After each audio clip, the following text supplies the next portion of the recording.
Você está no Vanzolini Cast. Entrevistas, debates e conteúdos exclusivos com os maiores especialistas e profissionais do mercado.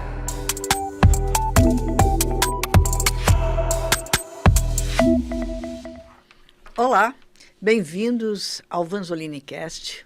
Eu sou Denise Blanes. Nós vamos falar hoje sobre direitos autorais. É uma área que eu pratico aqui na Fundação Vanzolini há mais de 15 anos. E tenho sempre como parceira Priscila Garofalo, que já vai se apresentar. E a gente trabalha com material impresso, com material virtual, com material digital. E hoje nós vamos conversar um pouquinho com vocês como funciona o direito autoral na Fundação Vanzolini, especialmente. Priscila, diz um pouquinho de você. Eu sou Priscila Garofalo, estou aqui na equipe da Denise na Fundação Vanzolini já há mais de 15 anos. Eu vim originalmente da iconografia, mas nós desenvolvemos aqui um processo de trabalho muito interessante que analisa os direitos autorais como um todo. E isso, quando eu digo um todo, eu quero dizer imagens, textos, vídeos e todo e qualquer elemento que seja passível de direito de autor. E a partir dessa minha experiência, já com a Denise há tanto tempo, a gente vai bater um papo aqui hoje sobre como a Vanzolini trabalha com os direitos autorais. Hoje vamos falar no Vanzolini Cast um assunto muito importante, apesar de muito árido. Vamos falar como funciona direitos autorais na Fundação Vanzolini. Eu estou hoje aqui com a Priscila Garofalo, minha parceira há mais de 15 anos aqui na Vanzolini.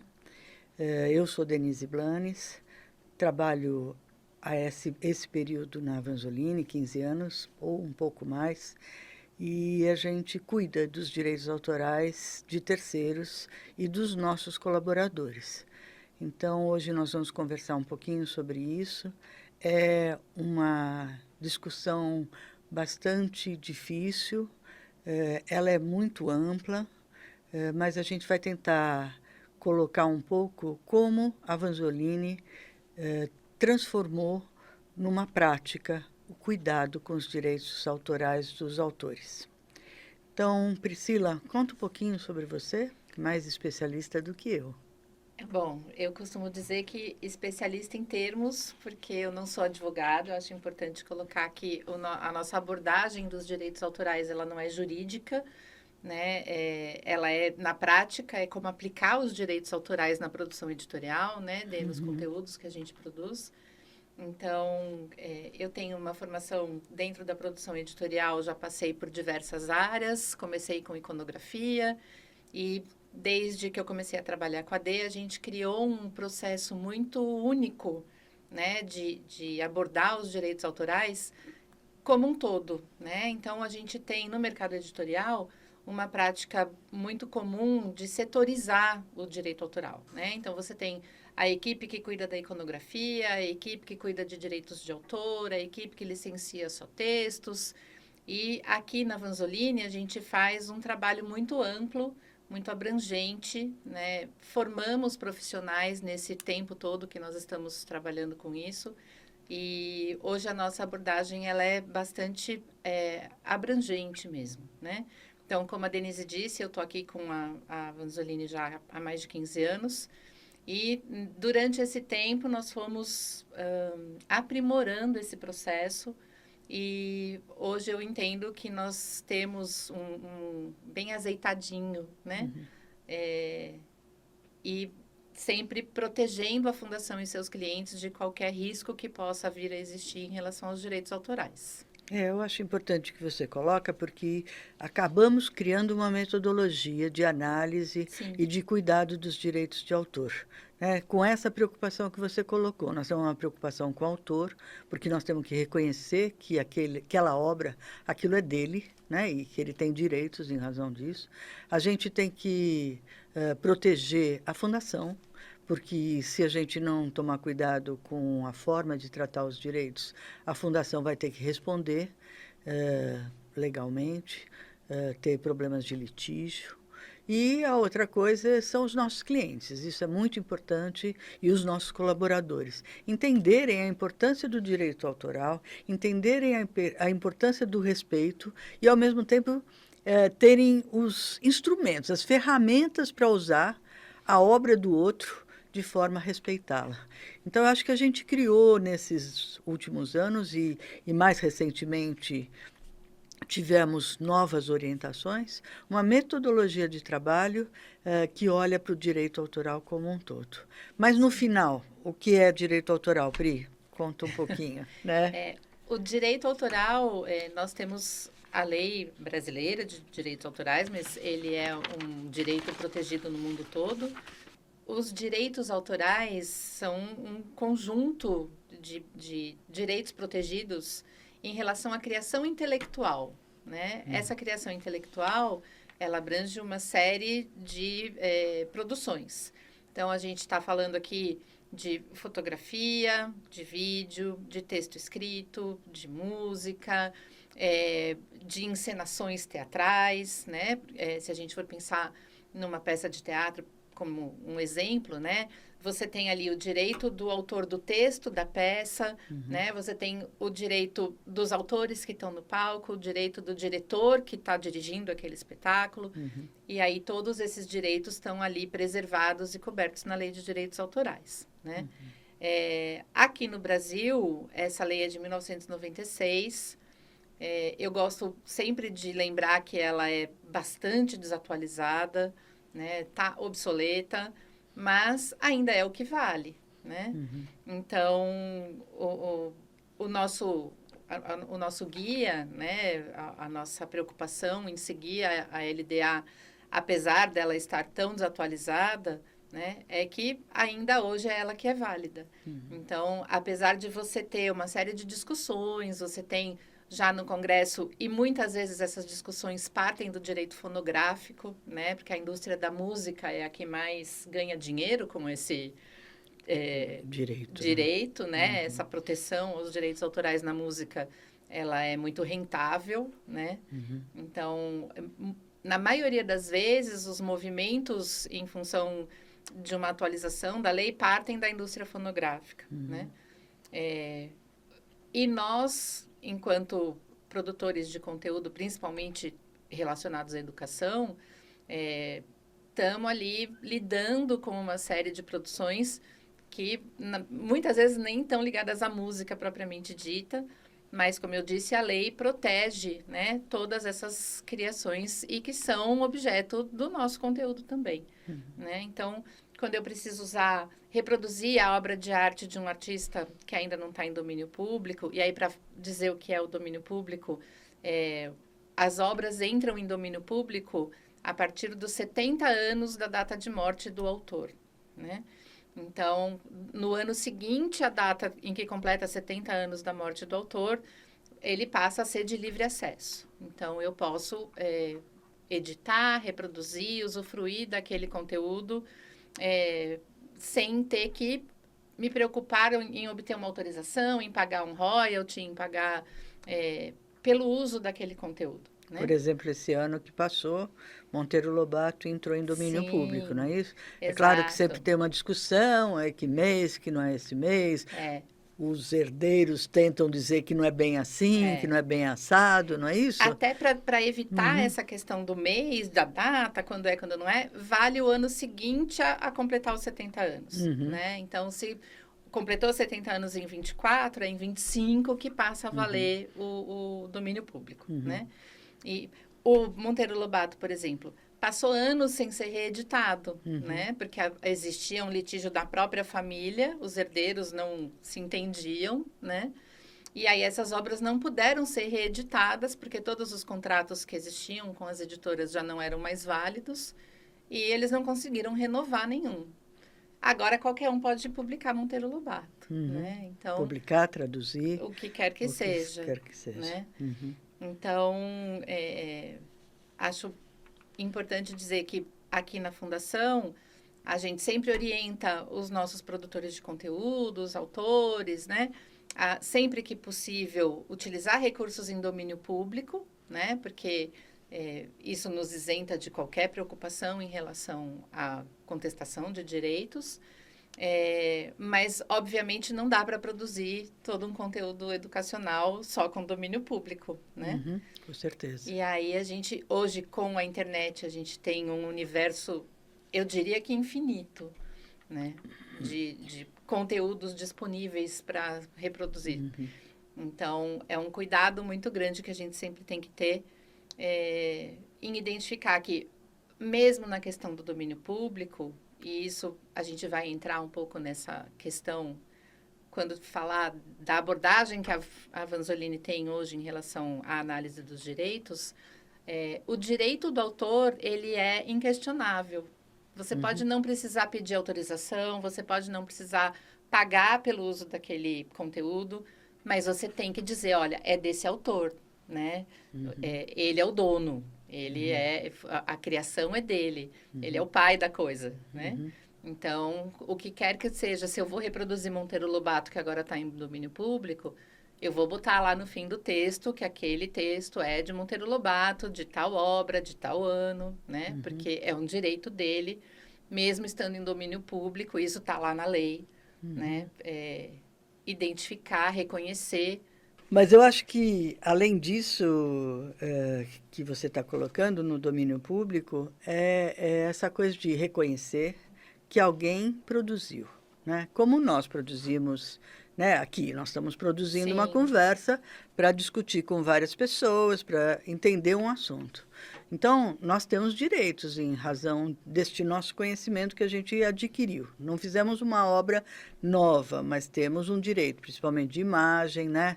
Nós, antes de começarmos, a gente assinou uma sessão de direitos para a Fundação Vanzolini, nós somos colaboradoras, então nós assinamos essa sessão.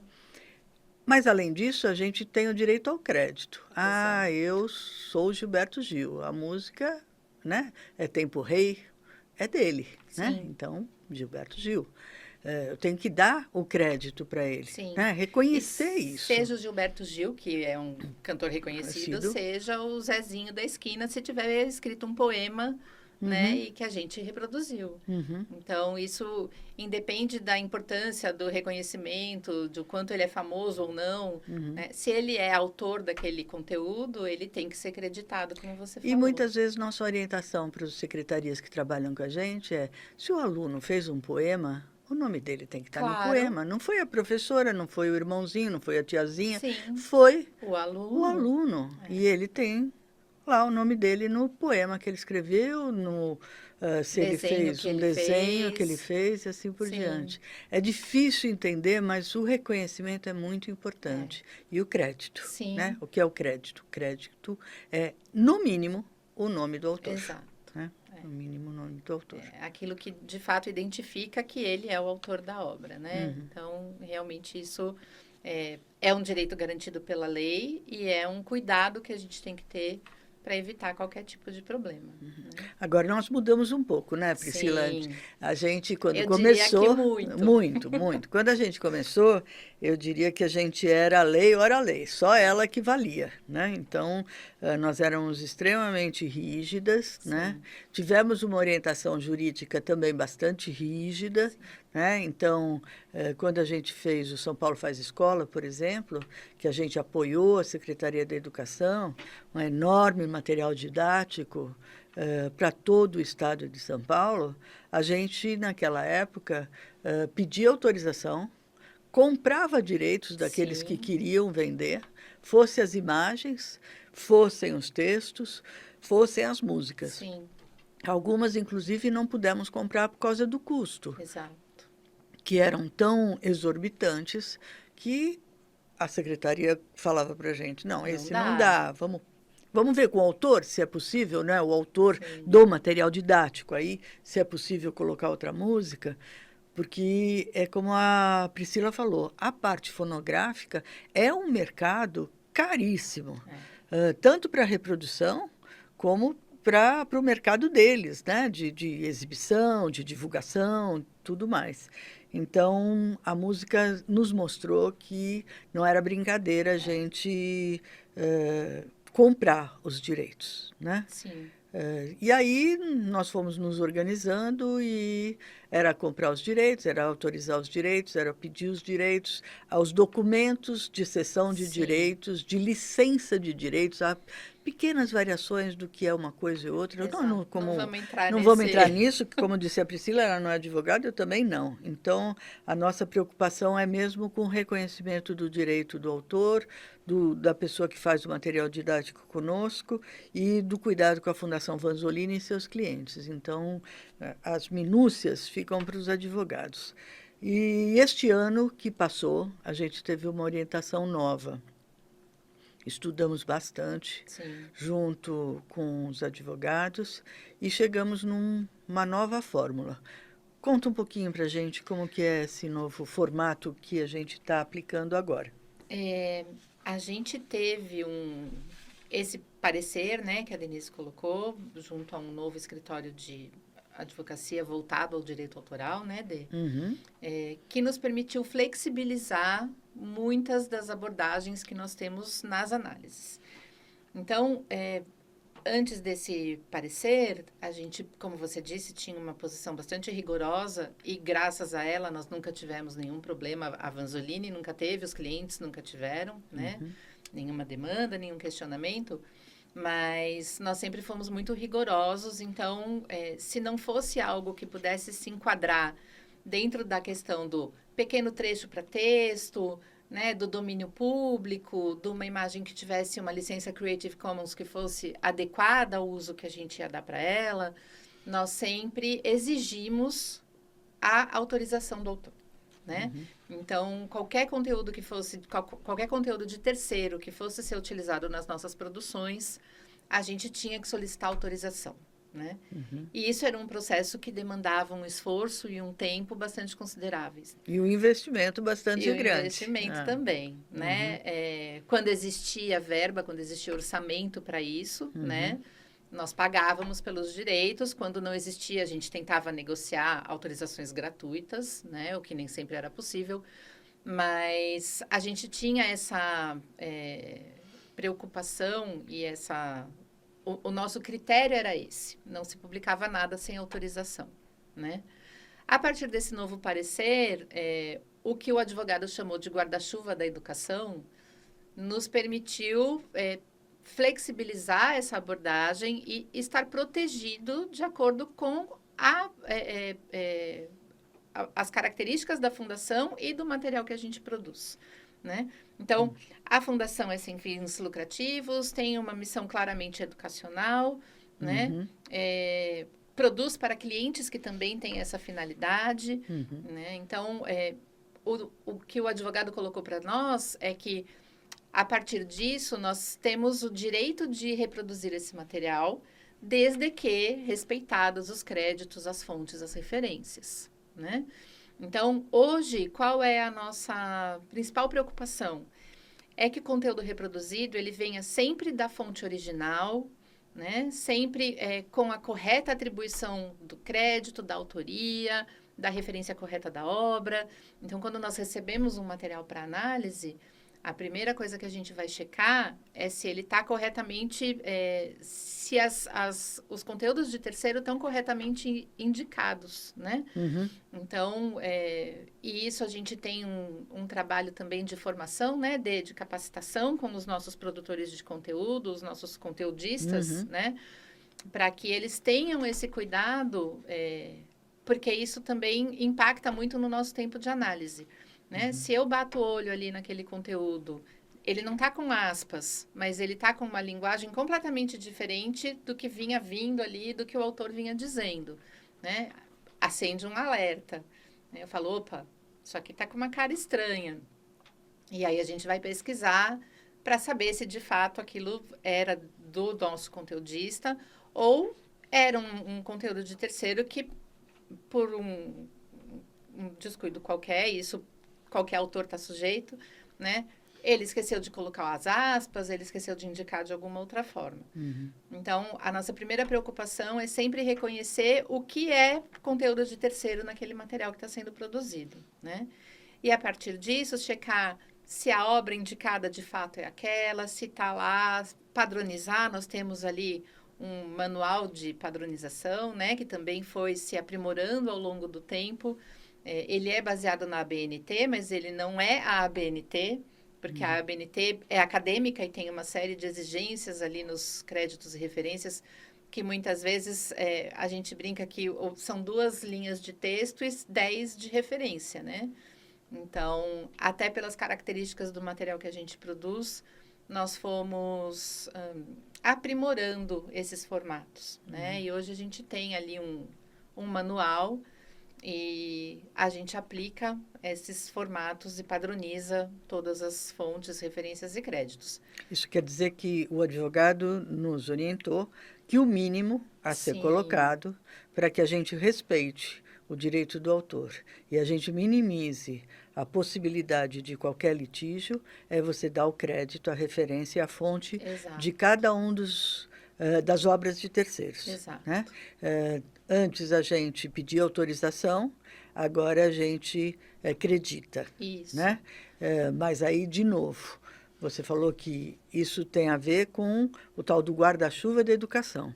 Ou seja, nós somos uma fundação sem fins lucrativos, sem fins econômicos, né? Cada um usa de um jeito, que tem uma missão educacional, que tem uma ética com o direito do outro, né? E, ao mesmo tempo, os nossos clientes também. Sim. Né? Eles estão sempre trabalhando conosco, com o nosso apoio, para quê? Para o material didático, para o material de consulta, para o material educacional, para capacitações, para aprendizagem, quer dizer, tudo vinculado à educação. Seja uma secretaria de educação ou não. Sim. Né? Mas qual o grande objetivo? Qual é a intenção do trabalho que a gente produz? São atividades educacionais, sejam nos ambientes virtuais de aprendizagem, seja em livros. Hoje em dia, muito mais forte a internet. Quando a gente começou, muito mais forte o texto, impresso, né? O impresso. Né? Era uma loucura, a logística, tudo, a quantidade de papel, a quantidade de cadernos, a distribuição, era uma loucura. Mas hoje não, hoje é mais a internet, os ambientes virtuais de aprendizagem, mas, independente disso, está lá o crédito, né? Independente cada pedacinho do formato, né? Uhum. O formato do conteúdo não invalida que ele precise de crédito, né? A mesma máxima vale para o contrário. Não é porque está na internet que é de qualquer um que é do mundo, né? Não é porque está disponível no site que você pode usar e não falar de onde você tirou. Né? É por isso que nas nossas capacitações e também na nossa análise, quando possível, a gente pede muito para os autores e para os nossos analistas que eles busquem sempre a fonte original, né? Então, a gente brinca nas capacitações e dá esse exemplo do blog do Zezinho, né? Então, o blog do Zezinho está lá dizendo que a ONU falou que há 5 milhões de famintos no Brasil, né? Da onde o Zezinho tirou isso? O Zezinho não é a ONU, né? E aí você vai ali o que a gente chama de busca reversa, né? Vai rastreando essa informação e aí acaba descobrindo que ou essa informação é lá de 10 anos atrás, né? Ou ele leu errado e não eram 5 milhões, eram 500 mil, né? E aí ele não dá o contexto e aí fica parecendo que aquela informação é isolada e, na verdade, ela está dentro de um estudo muito mais amplo, que fala muito mais coisas. Então, o cuidado que a gente tem tanto com a acuidade da informação, né? Porque aquela informação, para que ela tenha força, para que ela tenha legitimidade, a fonte original é importante, né? Quanto à acreditação. Então, se eu estou falando que aquela informação é da ONU, vamos lá no site da ONU buscar, né? Vamos descobrir em que estudo da ONU está isso, em que documento ela publicou essa informação. Em que ano que ela publicou isso? Em que ano, porque não adianta eu falar que são 5 milhões e não dizer de quando é esse dado, né? Como se chegou nessa informação. Então, a gente tem muito essa preocupação, até pelo nosso objetivo educacional, de que a informação seja a mais correta e fidedigna possível, né? Para que isso aconteça, é muito importante que a gente vá na fonte original, Então, hoje, no nosso processo de análise, essa é uma das premissas, né? Se não veio do autor, se for possível, a gente vai fazer essa busca reversa e vai tentar chegar nessa informação, né? Se a gente não consegue e existe essa condição, a gente devolve para o autor e pergunta para ele: autor, você conseguiria dizer para mim de onde essa informação saiu, né? Porque aqui no blog do Zezinho a gente não tem muita credibilidade aqui para poder confiar nessa informação. Então, essa é uma das premissas, né, de que a gente sempre procure, sempre que possível, usar a fonte original, o que não quer dizer que em situações em que isso não é alcançável, a gente libera o uso de um conteúdo de terceiro em outro site, em outra fonte. Então, a gente vai dizer lá que o site do fulano está citando a ONU, né? Ele é um site confiável, ele é um veículo de imprensa reconhecido, né? Ele é um instituto, ele é alguma outra fonte que também seja considerada confiável, né? E Por exemplo, um jornal, uma jornal, universidade. exato, um instituto, né? Uhum. E aí ele trabalhou aquela informação da ONU e colocou lá na matéria, no artigo, e aí tudo bem, né? A gente vai referenciar aquele artigo, vai referenciar aquela matéria do jornal, do instituto, de quem quer que seja, mas ele também é uma fonte confiável. Né? Então, essa questão da fonte confiável, para nós, é realmente muito importante. E, com isso, amparado pelo guarda-chuva da educação, tomando o cuidado de usar o máximo possível essas fontes confiáveis e originais, e creditando, referenciando da forma correta, a gente tem conseguido aí seguir com o nosso trabalho muito cuidadoso, né? Muito responsável para que não venha acarretar problema nem para nós, fundação, nem para os clientes. Eu queria voltar um pouco nessa questão do direito, pegando outro direito agora, que é o direito fundamental à educação. Apesar da gente considerar, quando nós iniciamos o direito fundamental da educação, dos alunos, dos jovens, dos trabalhadores, né? Isso está na Constituição de 88. A gente tinha como Bíblia a 9610, né? Que é a Lei de Direitos Autorais. E, como você bem disse logo no início, né, ela estava já obsoleta há 15 anos atrás. Imagina agora, né? Imagina agora. E ela vinha de onde? Ela vinha de uma outra lei que era a Convenção de Berna. E ela vinha de outra lei que é mais 1900 qualquer bolinha. Então, isso não importa os dados exatos, porque não é este o nosso foco. Né? Por isso que eu estou falando genericamente. Mas... quando este novo escritório de advocacia veio conversar com a gente, ele deixou claro que havia possibilidade de interagir as duas legislações, a Constituição Federal de 1988 e a Lei de Direitos Autorais. E a Constituição de 88 fala do direito fundamental à educação. Como é que você vai ter um acesso a todo o saber, a todo o conhecimento, se você tem que comprar o pedacinho lá do texto do Marx, o pedacinho lá do texto do Monteiro Lobato, o pedacinho lá do texto da Cecília Meirelles, que é outra família que tem impedido muito as publicações, textos maravilhosos, poemas lindíssimos que a gente não pode usar. Não podia.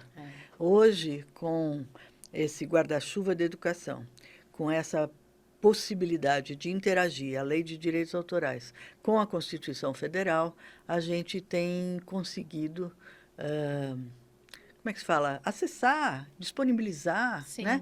Dar acesso aos jovens, às crianças, aos adolescentes, a imagens, a fotos, a textos, a músicas, a poemas, né? Isso é muito importante. Sempre respeitando o caráter educacional, né, Dê? Isso. Então, o que a gente sempre costuma dizer quando está fazendo a análise se eu coloquei o poema inteiro da Cecília Meirelles ali num conteúdo de uma forma ilustrativa, só porque eu acho o poema bonitinho, mas ele não tem relação nenhuma com o conteúdo, né? Aí você fica ali de pé atrás, né? Porque ele precisa ter um objetivo de ensino-aprendizagem, né? Ele tem que estar ali com a função de trazer para o aluno um conteúdo específico que está na BNCC, que está no conteúdo programático. Então, se aquele conteúdo de terceiro está ali de uma forma ilustrativa, a gente tem que olhar com mais cuidado, né? Porque é justamente esse caráter educacional que nos permite liberar sem problemas, né?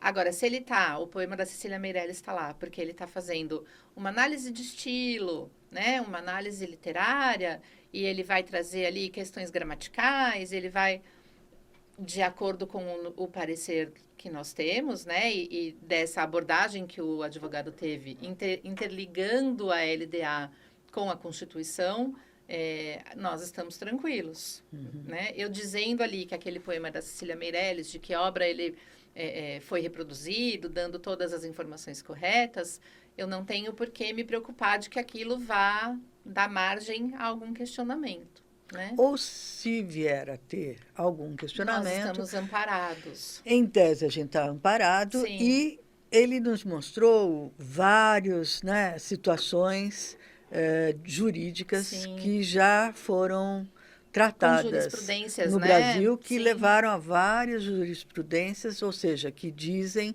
que, esse aqui foi liberado, por que esse aqui não pode ser liberado? Exato. Esse aqui foi analisado, porque esse aqui não pode ser analisado. Né? Então, eu acho importante que também houve, nesses últimos anos, bastante questionamento Sim. sobre os direitos de autor.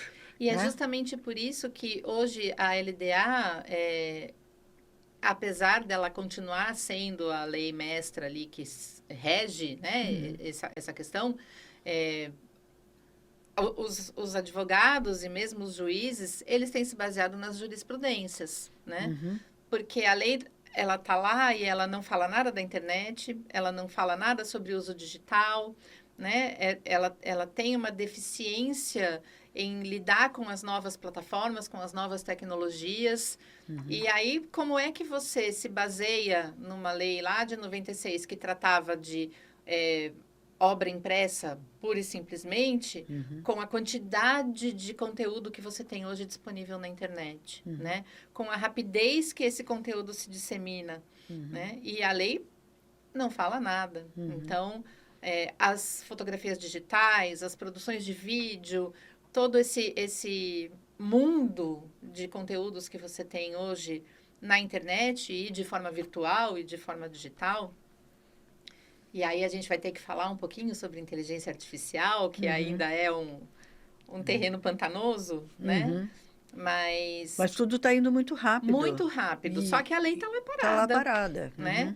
E aí é justamente a partir dessas jurisprudências que hoje você também tem um pouco mais de flexibilidade, de garantia, de olhar e dizer, mas isso aqui já foi analisado aí com um viés diferente, né? Considerando essa nova realidade que a lei não prevê, né? Então, eu acho que para nós também foi um exercício assumir essa flexibilização, né? Porque a gente estava ali sempre com essa preocupação arraigada, né? Era um cuidado muito grande. Nós não deixamos de ter esse cuidado. A gente só mudou o viés. Sim. Né? Eu acho que tem mais um ponto que é importante nessa nova perspectiva e que também tem que ser considerado, que é a questão econômica. A gente não pode prejudicar o autor. Sim. Né? Então, por quê? Como eu estava falando, nós estamos aqui trabalhando. Né? Isso aqui não é lazer. Né? O autor, quando faz a sua obra, não é lazer. É a obra dele. E ele vive daquilo. Sim. Então, o cuidado para que você não prejudique financeiramente o autor é muito importante. Então, eu vou pegar um poema da Cecília, mas eu não posso reproduzir o livro da Cecília. Né? Da Cecília Meirelles, eu estou falando novamente.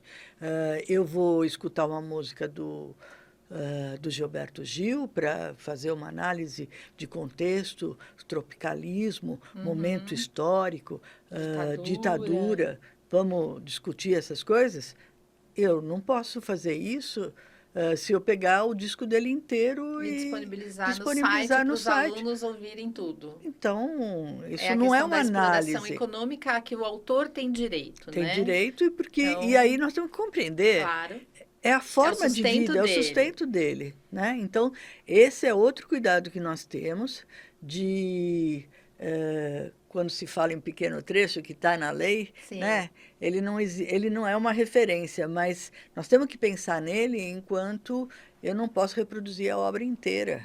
A obra inteira, ela tem que ser do autor para Sim. ele ter o seu sustento. E essa não é? questão do pequeno trecho, ela é muito delicada, né? Uhum. Como tudo no direito autoral é interpretação, né? Uhum. Mas a questão do pequeno trecho, eu brinco sempre quando a gente está fazendo as capacitações, você tem na literatura o que eles chamam de microconto. O microconto é uma frase de 5 palavras. O que é um pequeno trecho de um microconto de 5 palavras, o ponto final? Né? Então, assim, é tudo muito relativo, muito interpretativo. E isso na análise, a gente que está com uma equipe que vem crescendo por conta da demanda, né? E você vê as características de cada analista, não tem certo e errado, né? Uhum. Eu posso analisar que aquele determinado trecho tá ok, tá de acordo com o que eu considero da lei. Um outro analista pode olhar e falar assim, não, isso aqui está com uma cara que está pegando um ponto muito importante ali da perspectiva do autor e isso não vai dar certo, tal, e não liberar. Então, eu acho que essa flexibilização que nós tivemos e nos apegando a essa questão de que, por ser com um objetivo educacional, desde que respeitadas as prerrogativas de crédito e atribuição de fonte e referência, facilita, inclusive, nessa análise, né? Uhum. Porque, principalmente o pequeno trecho, vem dando margem para discussão há tantos anos, né? E aí, com as mídias digitais, o que é um pequeno trecho de um conteúdo que o usuário subiu no TikTok? Né? Um vídeo de 45 segundos que o usuário subiu no TikTok. O que é um pequeno trecho disso? Né? Então, tem gente que fala, você pode usar até 3 minutos do filme. Onde está escrito isso? Quem é que disse? Porque não está. Como né? se dizia, você pode usar uma frase, você pode usar uma página. Tantos caracteres. Você pode usar um parágrafo. Né? 3 minutos do filme. Né? Uma obra de arte, como é que se reproduz um pequeno trecho de obra de arte? Aí a própria lei se contradiz, porque ela diz que a obra de arte você tem que reproduzir inteira. Né? Que se você for dar um detalhe, você tem que estar ali discriminado que é um detalhe e ela tem que estar acompanhada da obra inteira, né? Porque você não pode desconfigurar a obra do artista, né? Então, são tantas as possibilidades e é um universo tão vasto, né? Com interpretações e abordagens tão diferentes que realmente, assim, se você não tiver um norte, não tiver ali uma orientação clara a seguir, fica difícil sair do lugar. Né? Eu lembro que a gente tinha a questão de quantidade. Você lembra disso? Então, quando a gente tinha que comprar, quando a gente tinha que pedir autorização, os autores perguntavam, mas quantos exemplares você vai imprimir? Quantas pessoas vão acessar? Gente, hoje é o mundo, né? Até as coisas que são logadas, a gente isso vaza, não tem jeito, né? É uma responsabilidade grande, mas é isso, tudo bem, vai vazar, mas tem que vazar lá, que aquela obra é da Priscila Garofalo, de 1984, no livro tal, no site tal, o que for a sua fonte de referência, entendeu? Porque não tem mais jeito de controle para esse tipo de coisa. Né? Não tem mesmo. Antes eles perguntavam, mas em qual mídia? Só impressa? Vai ter CD? Vai ter vídeo? Né? Hoje CD e vídeo, né? Não tem, meu computador não tem nem mais nem onde pôr para ler o CD. Não tem leitor de não CD. Tem leitor, o meu também não tem. Então, as coisas estão mudando tão rapidamente que alguns princípios éticos que foram dados por esse escritório nos ajudou bastante. Sim. Foi difícil, porque você tem arraigado, né? aquela necessidade de cumprir a lei, né? Não que a gente não esteja cumprindo, mas a gente não está cumprindo em sua totalidade, mas também, se for desse jeito, a gente também não estava cumprindo a Constituição Federal. Exato. Né? Na sua totalidade. Justamente porque elas acabam se contradizendo, exatamente, né? O acesso à educação, o acesso à informação, livre acesso aos bens culturais e ao conhecimento e ao saber produzido pela sociedade, né? Tem uns nomes lindos, mas a gente tem que fazer isso acontecer, não é? Então, eu acho que tinha mais uma coisinha que era a coisa da abrangência. Não sei se você lembra. Vai usar aonde? Só em São Paulo? Vai para o Brasil todo? Vai para fora? Gente, hoje vai para a Lua. Hoje vai junto lá com o... Vai parar lá na Estação Espacial Internacional. Isso, né? Porque não tem como, né, segurar não tem esse limite tipo de coisa. geográfico mais, né? Não existe mais isso. Não tem mais isso. Né? E hoje você, até por conta disso, houve uma proliferação aí falando de fotografia, por exemplo, dos bancos de imagem royalty free, né? Que você compra uma vez e usa quantas vezes quiser, porque, de fato, como é que você vai controlar o uso disso, né? Tá num site, uma pessoa copiou, passou para o blog dela, e aí outra pessoa copiou e pôs no trabalho acadêmico dela, e quando você vai ver, essa imagem está sem exagero nenhum, 100 fontes diferentes, né? E quem era o dono? Quem era o fotógrafo? Né? Quem são as pessoas? Qual é o cenário? Qual é o contexto? Impossível. Eu acho que nós passamos várias situações assim com textos do Paulo Freire, né? Nossa. O Paulo Freire é citado, quase toda frase bonita fala do Paulo Freire. E na época que a gente pedia autorização, não que hoje a gente não fizesse a pesquisa, né? Mas a gente falava com os herdeiros, olha, a gente não está encontrando, né? Diz que está no Pedagogia do Oprimido, mas não está. Diz que está em tal lugar, mas não está. E aí as herdeiras falavam assim, não, essa frase não é dele. Chegou na internet, disse que é dele, mas não é dele, né? A internet adora replicar erro. Pois infelizmente. Né? Então, isso é muito importante. Também isso, colocar na boca do autor o que não é dele. Não foi dito por ele. Então, isso também é outra coisa que tem a ver com essa questão que nós estamos falando. Sim, que ganha mundo, né? Que ganha o mundo, né? E aí não sabe de onde saiu. E aí, se você realmente lá no começo não acreditou e as pessoas não foram acreditando conforme forem reproduzindo, a coisa se perde mesmo. Se perde, realmente. Agora, na lei tem 3 coisas lá, o tal dos artigos 46, 47, 48, que permite algumas coisas. O que são essas coisas que permite, Priscila? Então, você tem, em relação à obra de arte, por exemplo, o que a lei diz é que obras de arte fisicamente expostas em espaço público podem ser reproduzidas, né? E aí, quando você fala reproduzida, isso também foi um debate aí, um questionamento, porque a lei não é clara. Reproduzida como? Eu posso ir lá tirar uma foto da obra e guardar para mim? Ou eu posso tirar uma foto da obra e publicar no livro? Né? Eu posso tirar uma foto da obra e colocar na internet? Então, a interpretação mais comum que se faz está em espaço público, você reproduz da forma que você quiser, né?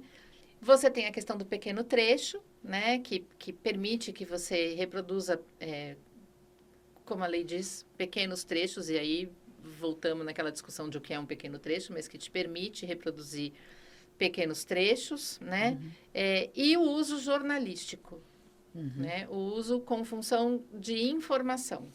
Então, se eu tenho uma fotografia que está causando, e isso é muito comum hoje em dia com as fotos de rede social, com as denúncias, né, com as câmeras escondidas e essas coisas todas, se eu vou reproduzir num telejornal com o intuito de dar a notícia, eu não preciso de autorização, né? Então, o telejornal, o jornal impresso, o site de notícias, toda e qualquer informação todo e qualquer conteúdo com o objetivo de informar, a lei diz que você não precisa de autorização. Né? E aí, assim, o difícil é aplicar, né? É trazer para a sua realidade essas exceções que a lei permite, né? No caso da obra de arte exposta em local público, é mais fácil, né? A gente chegou já a ter um período em que a gente produzia bastante conteúdo de artes, né? E a gente chegou a dizer para os nossos autores, olha, vai lá e fotografa a obra. Você quer tanto falar dessa escultura, né? E a gente não está conseguindo achar uma fotografia que possa ser utilizada, porque isso é outra questão.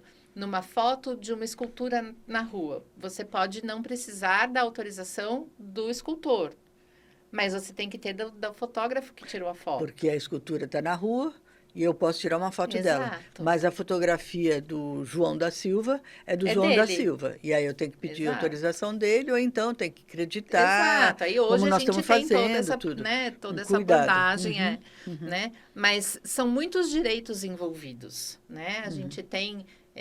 e aí a gente falou, né, que nós assinamos o termo antes de começar a nossa gravação, e isso, além do direito autoral, além dos direitos protegidos na LDA, você tem o direito de personalidade, né? E aí envolve a sua imagem, a sua voz, o seu nome, né? Então, hoje aqui nós assinamos um termo que dá direito à Vanzolini de expor a nossa imagem, de expor a nossa voz, de transmitir a nossa fala, né? Então, quando você tem, por exemplo, uma fotografia com pessoas, além do direito do fotógrafo, que é o autor da foto, você tem o direito das pessoas que aparecem na imagem, né? E aí não é o direito autoral, é o direito de personalidade. E aí a grande confusão, né? Eu lembro que a gente tinha imagens, né? Todo mundo tem fotografia, o jornal passa, os campos de futebol, né? Sim. E aí pega todo mundo no campo de futebol. Mas isso é jornalístico, tá certo? Está sendo transmitido o jogo, quem está lá dentro sabe que, né? Você está num ambiente público. Esse tipo de coisa. Mas aí você tirar essa foto, pôr a carinha da Priscila que estava lá no jogo, você não pode. Sim, eu posso chegar e falar assim, quem mandou você usar a foto que a eu minha tô aparecendo? foto. Isso não é direito autoral, gente. Isso é direito de imagem, de personalidade. Que envolve imagem, voz, né? Por isso que de criança a gente põe a tarja, quando a gente precisa fazer alguma coisa, que é um direito mais sério ainda, muito mais regulado. Exato, tem o da criança, tem o do indígena, que no Brasil também é muito rigoroso, né? Então, quando a gente fala em análise de direitos autorais, seria muito fácil que cruzando um monte ali... de coisa. Então, se a pessoa tem ali uma receitinha de bolo, né? Que você segue, isso, tá tudo certo. Não, né? São muitas questões a serem observadas e que se entrelaçam, como você falou, né? Na verdade, é uma diversidade, uma né? diversidade. Que agora, outra coisa que você tinha falado, agora você falou do fotógrafo. Mas e a tradução? Sim, é outra coisa, né? Sim. Então, Shakespeare faz muito tempo que está em domínio público. Mas... o Shakespeare original, no inglês arcaico, está em domínio público. Pois é. Né? Mas se eu pego uma tradução de 5 anos atrás... ela tem, e isso está na lei. Tá né? na lei. A tradução é uma criação intelectual protegida pela lei. Então, é isso. Você pode ter uma tradução do Shakespeare, por exemplo, em que o autor morreu há mais de 70 anos, ok, essa tradução está em domínio público. Mas o crédito tem que ter. Tem que ter, né? É isso. O autor continua sendo, seja o da tradução, seja o do original, ele é dono daquilo, ele continua sendo creditado. Certo. Né? Mas se você pegar uma tradução agora de uma edição recente, ela está protegida, ela tem direitos autorais. E aí valem todos os cuidados que a gente vem falando desde o começo, né? Da nossa abordagem. Então, não é que hoje, na nossa análise, a gente vai dizer, não, você não pode usar sem que a gente peça autorização. Mas a gente tem todos os cuidados para que esse uso seja feito de forma segura e respeitando a lei e o direito do autor. A gente está indo e vindo, né? Porque é uma coisa dinâmica. É inevitável falar do sim e do não e do sim, do que entra num, que entra no que se entrelaça, né? Então, eu vou voltar de novo no que você falou já há algum tempo. Você falou de domínio público, mas tem outras figuras. Tem o Creative Commons, tem o tal do REA, que isso é novo também agora. O que são essas figuras? O Creative Commons foi criado com o advento da internet, né? A partir do momento em que as pessoas começaram a disponibilizar os seus conteúdos na rede, de alguma forma precisava haver uma garantia de que ninguém ia chegar lá depois e ia falar assim, eu não deixei você publicar isso aqui, né? E aí essa é uma fundação, a Fundação Creative Commons, né? Criou categorias de autorização para que o próprio usuário possa determinar o que ele quer que seja feito com a obra dele ou não. Então, você tem desde a que é mais permissiva, no sentido de você pode fazer o que você quiser, mas você tem que dar o crédito, que é a única exigência, né? Que é o do CC BY, que é dar o nome de quem fez aquele conteúdo, né? Até as combinações das várias categorias que te dizem, você não pode usar comercialmente, você não pode editar, você tem que liberar a sua criação com a mesma licença, né? E é por isso que eu até falei que, em relação ao Creative Commons, hoje, de uma forma menos rigorosa, porque a gente se vale do chapéu do guarda-chuva da educação, mas essa combinação de categorias do Creative Commons poderia acontecer de eu dizer, a gente não consegue se encaixar nisso, né? O comercial nunca era a nossa preocupação, porque a gente nunca teve fins lucrativos, né? Então, a gente nunca reproduziu um conteúdo com o objetivo de ganhar dinheiro, né? Então, o que é o do cifrãozinho, a gente nunca precisou se preocupar. Mas tem essa coisa do não derivativo. Então, eu tenho que dar na íntegra aquele conteúdo. Só que ele não era adequado ao que eu estava fazendo. Eu precisava mudar um tracinho, eu precisava mudar uma palavra. Ou então pôr aqueles 3 pontinhos com o colchete para tirar um pedaço supressão, supressão. Né? Só que a categoria da lei não me permite isso, né? Ou eu preciso liberar a minha criação com a mesma licença. Só que aquilo não é meu, é do cliente. O cliente tem outra finalidade com aquilo, né? Então, eu não posso dizer, não, ok, eu vou liberar porque a minha obra final pode ter a mesma licença. Não pode, né? Então, essas combinações e avaliar o quanto elas estão de acordo com o que você vai fazer ou não, também é bem sensível. Parece muito simples, né? Mas é bem sensível. E isso nos leva, né? Como a gente vai puxando o novelo e a coisa vai aparecendo mais coisa. Ao YouTube. Nossa. Né? O famigerado hoje em YouTube. Hoje em dia, né? O quanto nós também já tivemos dificuldade, né? Em relação ao YouTube, porque por mais que eles tenham os filtros, os detectores de plágio, se eu pegar um pedaço de um filme da Disney, botar lá no meu canal e atribuir uma licença Creative Commons para aquilo, o YouTube não questiona. Se não passar ali pela inteligência artificial deles, que vai identificar que aquilo é um trecho de filme da Disney, vai passar batido, né? E aí outra pessoa vai pegar, vai republicar, porque tem uma licença Creative Commons, e a licença Creative Commons do YouTube, ela é bem abrangente, né? Você faz o que quiser. Só que sou eu que determino. Então, mas me explica melhor. Então, no YouTube, quando no meu canal, eu publico uma coisa minha, eu assino uma licença Creative Commons. Mas você atribui, você tem um clique que você dá lá. Eu sou obrigada a dar o clique para dizer... Você pode querer ou não. Posso querer ou não. Entendeu? Tá, então, isso está lá nos créditos do YouTube. Isso, quando você vai subir seu vídeo, você tem lá o cliquezinho que se você quer liberar ele como licença Creative Commons. É uma categoria específica do YouTube, ela não tem 1000 categorias diferentes, ela é uma específica do YouTube. Sim. Né? E você clica e fala, não, eu quero que o meu vídeo seja Creative Commons porque eu quero que qualquer um possa fazer o que quiser com ele. Tá certo. Né? Só que eu, usuário... Liberei uma coisa que não era minha. Que tenho zero conhecimento do que é o direito autoral, do que é o Creative Commons, do que eu posso ou não liberar, né?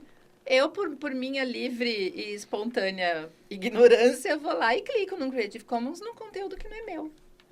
Que eu não podia, né? Então, não, eu fui lá, fiz o vídeo, gravei, botei lá o meu desenhinho, dei Creative Commons, beleza. Aquilo tudo é meu, o que vão fazer com isso... Podem fazer, eu quero mais é que viralize. Isso, que viralize, que ganhe o mundo. Que né? ganhe o mundo.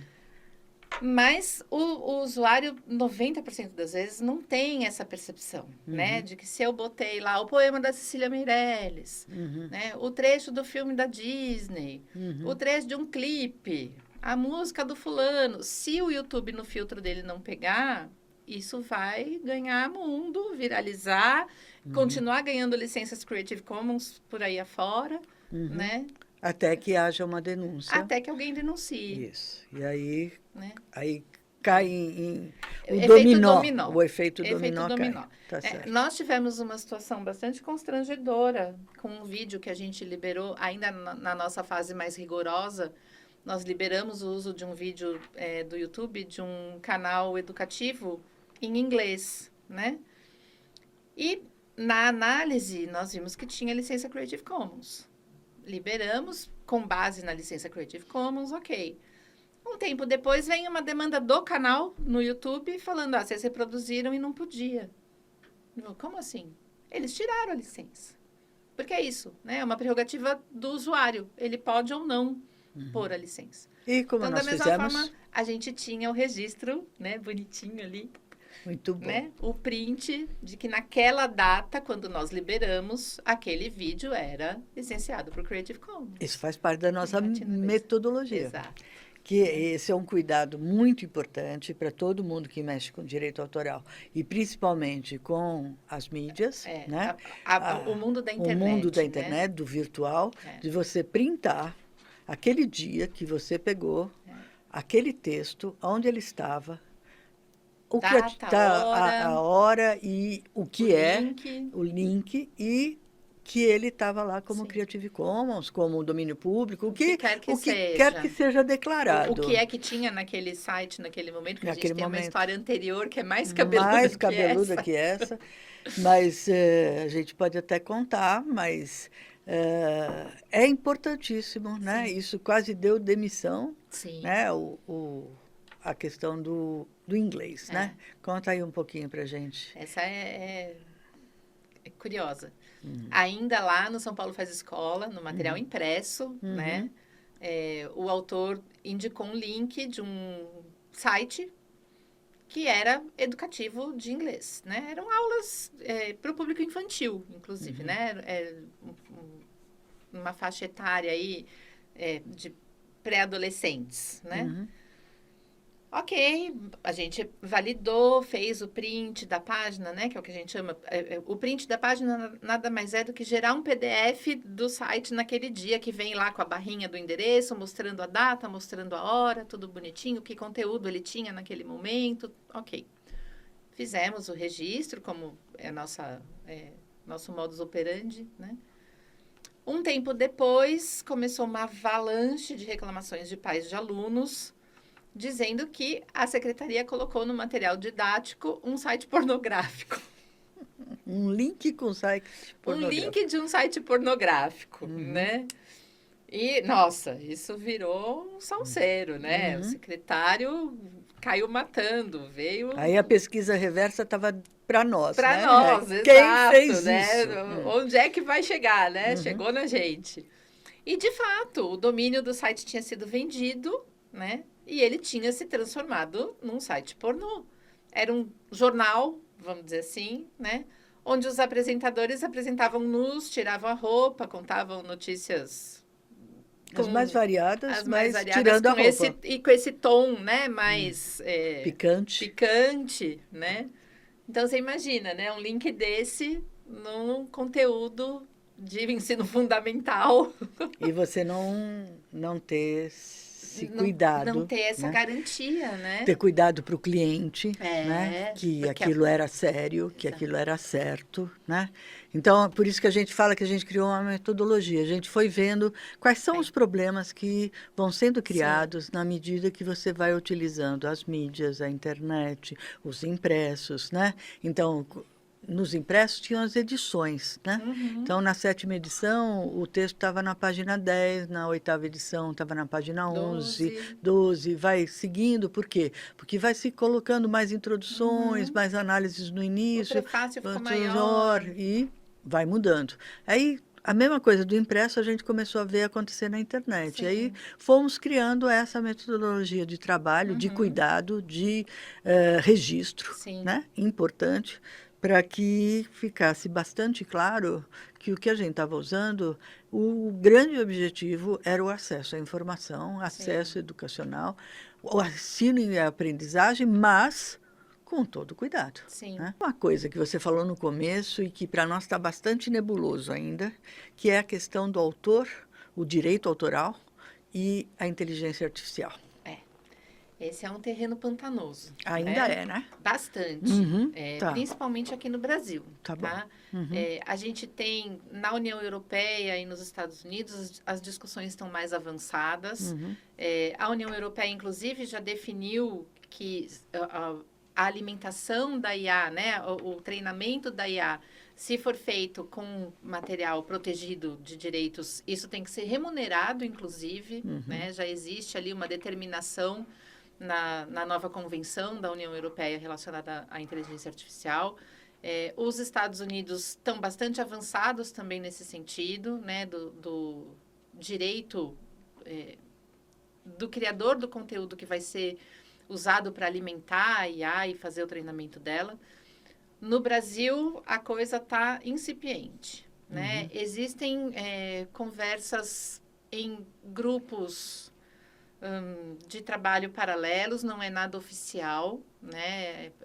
Nós, inclusive, participamos de um debate há algum tempo atrás da Associação dos Autores. Ainda tem uma questão muito duvidosa do que pode ser considerado de livre acesso para IA ou não, né? E o que nós vemos é que, principalmente nos Estados Unidos e na Europa, já vem acontecendo uma série de litígios, né? As empresas de IA estão sendo acionadas e perdendo a causa, né? Então, a gente tem um caso bastante comentado do ano passado, do New York Times, né? Processando uma criadora de IA bastante conhecida por ter carregado com conteúdo exclusivo de assinantes a inteligência artificial. E como é que isso foi percebido? Como é que eles notaram isso? Quando, ao colocar prompts, ao imputar os prompts, o resultado vinha com dados que só o New York Times tinha e em conteúdo de acesso restrito, né? Então, a gente tem essa discussão também, né, do quanto, indo um pouco pelo lado do que você falou, da exploração comercial, né? O New York Times é dono daquele conteúdo, se ele vai cobrar para ter acesso àquilo, a escolha é sua, se você quer pagar ou não. Talvez a empresa de IA fale isso, mas foi só um pequeno trecho. Né? Pois é. Trocentos milhões de dados. Milhões de dados, né? Eles fizeram justamente isso. Uma pessoa com uma assinatura foi lá e carregou todo o banco, né? Todo o acervo do New York Times para alimentar e treinar a IA. E aí, quando os resultados começaram a surgir, o New York Times falou, opa, isso é meu, né? E essa é uma dificuldade muito grande que eu acho que as empresas desenvolvedoras das inteligências artificiais vão ter que achar caminhos. E aqui, para nós, dentro do nosso processo de análise de direitos autorais, também é uma dificuldade muito grande, porque nós ainda não temos muita clareza sobre como tratar isso, que é como a IA, no resultado que ela vai trazer a partir do prompt que eu dei para ela, como ela vai me dizer de onde ela tirou aquilo? Porque ela está tirando de centenas, dezenas, milhares de fontes diferentes, né? Então, como é que eu digo que aquele texto da IA que eu usei como apoio para o meu conteúdo, a IA pesquisou o New York Times, pesquisou a ONU, pesquisou a Folha de São Paulo. Ela não vai me contar. Algumas até contam, né? Contam dependendo do prompt. Isso. Né? Depende então, mas do aí comando também que você der para ela. Tem o lado ético nosso. De quem está fazendo de pedir o uso da IA. Isso, de quem estava fazendo uso da IA. Né? Que aí é o outro lado que eu queria que você falasse, que a gente já consultou os advogados, então, se a coisa vem da inteligência artificial, né? Então a gente pede para fazer uma aula, né? E a gente pede que, se houver material de terceiros, que seja identificado. Isso a gente já está fazendo aqui na Fundação Vanzolini. Sim. A gente deve ou não deve dizer que foi usado IA? Vou dar o que nós estamos fazendo. Tá? Em relação à imagem, principalmente porque a cada novo prompt que você imputa, mesmo que você dê o mesmo comando, tá? Você vai lá e coloca, quero um abacaxi vermelho com um sol amarelo no fundo. Eu vou lá e coloco a mesma coisa. O seu abacaxi vai ser diferente do meu, né? E aí, o que a gente tem feito é sempre pedido que o conteudista identifique qual é a IA que ele está usando. E aí, nós colocamos produzido para o curso com o apoio da tal ferramenta. Tá certo. Por quê? Né? Porque, claro, É ético, né? o prompt É do autor. Exato. Agora, a IA fez uma busca no seu acervo. Sim. E juntamos as duas coisas. É. Então, o professor é o dono da aula, tudo bem, mas ele pôs uma imagem lá. E é mais do que justo a gente dizer que a gente teve esse apoio. Sim. Né? Até para não criar também questionamentos, porque sem indicar que foi da IA, como é que eu vou saber de onde veio? Né? Como é que eu acredito? Alguém tem que dizer, alguém é dono, né? Não é uma bola dividida, que nem você falou, né? É um pouquinho do dono, o dono é um pouquinho o autor, porque ele deu o prompt, e a IA que gerou a imagem, né? Mas, levando por esse lado da imagem, a gente tem também o grande, enorme banco Get Images, que inclusive nós somos assinantes há muitos anos, que processou uma IA, porque usou todo o banco deles de uso restrito, né? Para gerar novas imagens. Comercial, exato, pago. né? Para gerar as imagens, quando você dava lá o prompt, o fundinho ali era uma imagem da Get, né? Então, é um terreno ainda muito instável, muito pantanoso. Eu acho que, principalmente aqui no Brasil, a gente ainda vai ter muito para discutir, muito para avançar, né? Mas, aqui, nos nossos materiais, o cuidado que a gente está tendo é sempre apontar qual foi a ferramenta utilizada como apoio para a criação daquele conteúdo, né? Sempre que houver o apoio da inteligência artificial, a gente indica que aquele determinado conteúdo foi produzido com o apoio da determinada ferramenta. Né? Ótimo. Eu acho que a gente tem muita coisa sempre para falar, para discutir. Eu acho que se a gente tivesse que organizar o que pode, o que não pode, como também seria didático, mas essa forma, né, que a gente levou de ir e vir mostra a dinamicidade do campo da área. Até porque o pode ou não pode, ele sempre vai ser relativo. Pode numa hora, não pode na outra, né? E aí é por isso que é tão difícil a tal da receitinha de bolo para os direitos autorais. Pois é. Né? Então, eu queria agradecer a tua presença, agradecer a nossa conversa, que eu sempre aprendo muito e revejo tudo que a gente passou nesses 15, 17 anos que a gente está juntas aqui, mexendo com autores, mexendo com os direitos autorais, com a produção de conhecimento, com a produção de material didático. Isso é muito importante que a gente, por meio da Fundação Vanzolini, a gente tem oferecido a uma gama enorme de público, de jovens, de crianças, de adolescentes, professores nas capacitações, trabalhadores nas capacitações de emprego.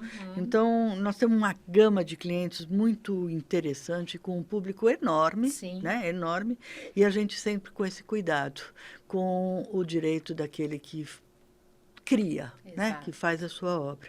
Então, eu queria agradecer também à Fundação Vanzolini para poder disponibilizar para as pessoas uma discussão tão difícil, né, tão importante, e que mais pessoas tenham essa compreensão ética do direito de autor. Né? Não é difícil ser ético com isso. E acho que nós estamos mostrando também em relação à inteligência artificial. Isso é muito importante. E esse é o jeito de ser Vanzolini. Obrigada. Eu agradeço a oportunidade também de participar dessa conversa aqui com você, que é sempre muito precioso, muito instrutivo, né? Mostrar a nossa experiência e ganhar cada vez mais conhecimento dentro desse universo dos direitos autorais. Muito Até bom. a próxima. Até a próxima. Mais episódios, quem sabe? Vamos ver. Você ouviu o Vanzolini Cast, o podcast da Fundação Vanzolini. Obrigada.